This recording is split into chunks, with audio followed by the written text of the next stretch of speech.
Hello and welcome to my Unit 14 presentation, Cognitive Development by Jay Jung. First we'll go over a few common terms associated with the learning theory. Here we've got extinction. This refers to the gradual weakening of a conditioned response that results in the behaviour decreasing or disappearing. Sanctions are consequences that reduce the probability of a behaviour by presenting something or removing something. And shaping is reinforcing efforts that are working towards a target behaviour. Operant conditioning can be defined as the process of learning voluntary behaviour through its consequences, which can either be positive or negative. Classical conditioning. Classical conditioning can be defined as a form of conditioning in which a neutral stimulus is paired with a stimulus that causes an involuntary response. As a result of repetition, the neutral stimulus eventually becomes a conditioned stimulus, which also causes the same response. Positive and negative reinforcement. Positive reinforcement increases the probability that behaviour will be repeated by presenting a positive consequence. Negative reinforcement increases the probability that behaviour will be repeated by removing a negative stimulus. So as you can see from here, something is given to a dog, it increases the likelihood of the behaviour being repeated. However, if something is given to the dog as positive punishment, it decreases the likelihood of behaviour being repeated.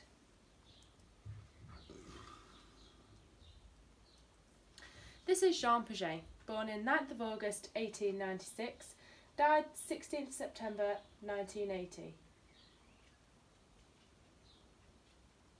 Jean Piaget was the first psychologist to make a logical study of cognitive development.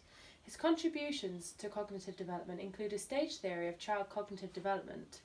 The stage theory include the sensory motor stage, the pre-operational stage, the concrete operational stage, and the formal operational stage.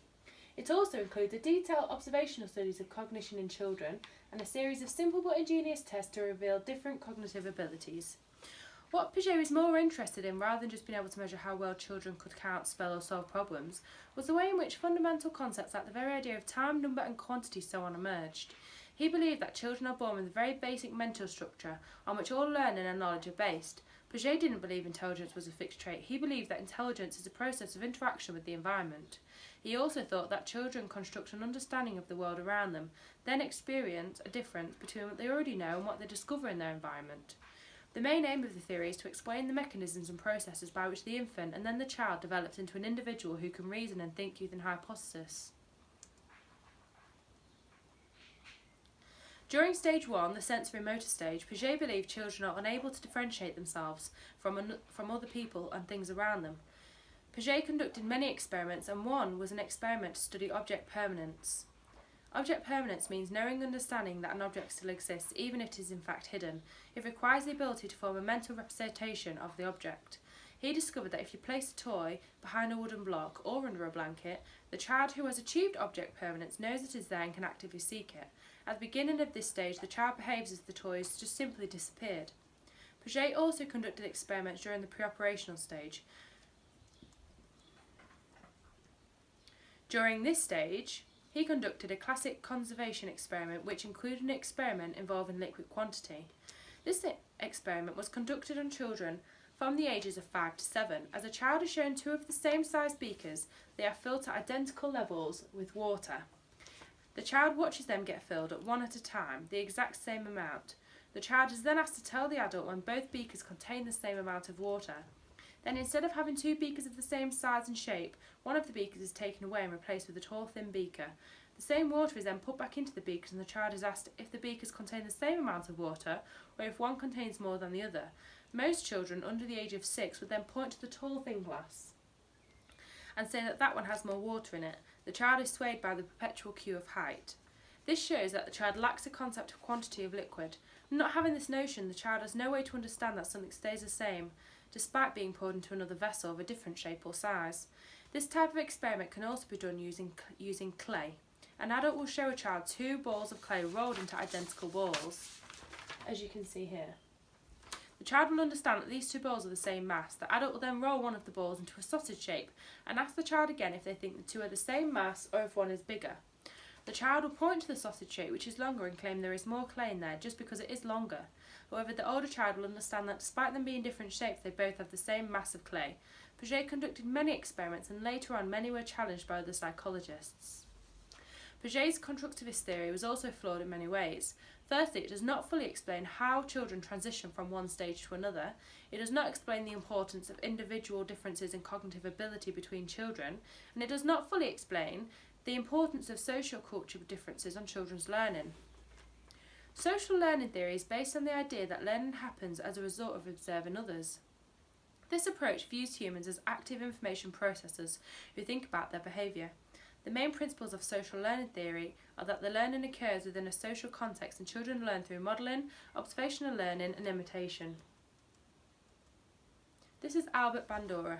Bandura referred to this as observational learning as he argued that it plays an important role in the socialisation process, as children learn how to behave and interact by observing the behaviour of others.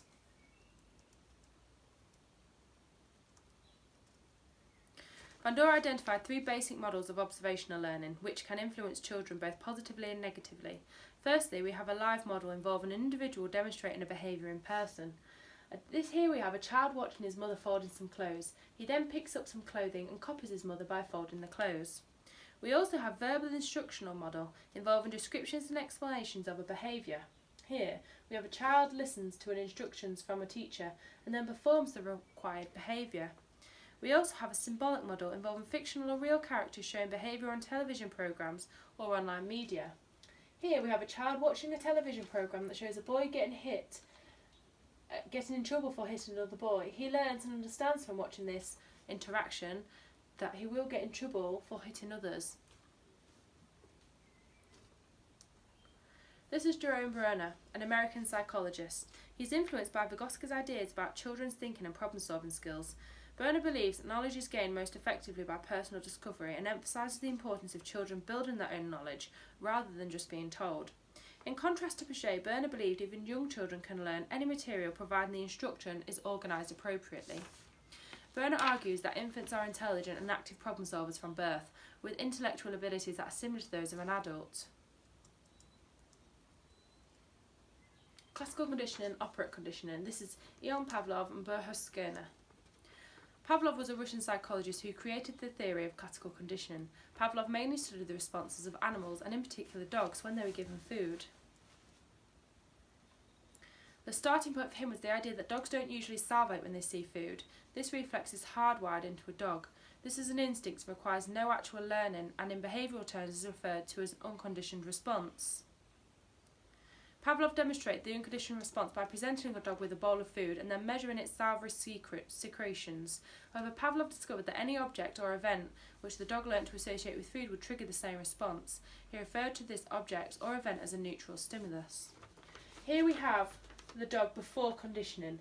The food is an unconditioned stimulus, and the response is an unconditioned response, salivation. Also before the conditioning, the bell would cause no response. No salivation, so it's a no conditioned response, and the bell is the neutral stimulus. During conditioning, the bell plus the food equals a response of salivation, but that is also an unconditioned response because of the food.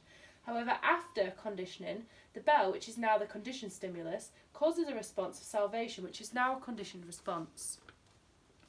One of the main criticisms of classical conditioning is that it is deterministic. This means that it does not allow for any degree of free will and underestimates the uniqueness of each individual. Skinner developed the theory of operant conditioning. He studied the behaviour of rats in a maze-like box, which he constructed to train their behaviour. If the rats travelled the correct way through the maze, they were rewarded with food, which is a positive reinforcer. But if they travelled the wrong way, they received a mild electric shock.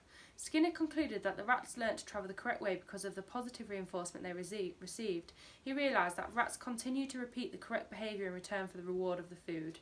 Skinner also demonstrated how negative reinforcement can strengthen behaviour by the removal of an unpleasant experience. In Skinner's experience, the rat learnt to avoid the electric shock in order to reach the food.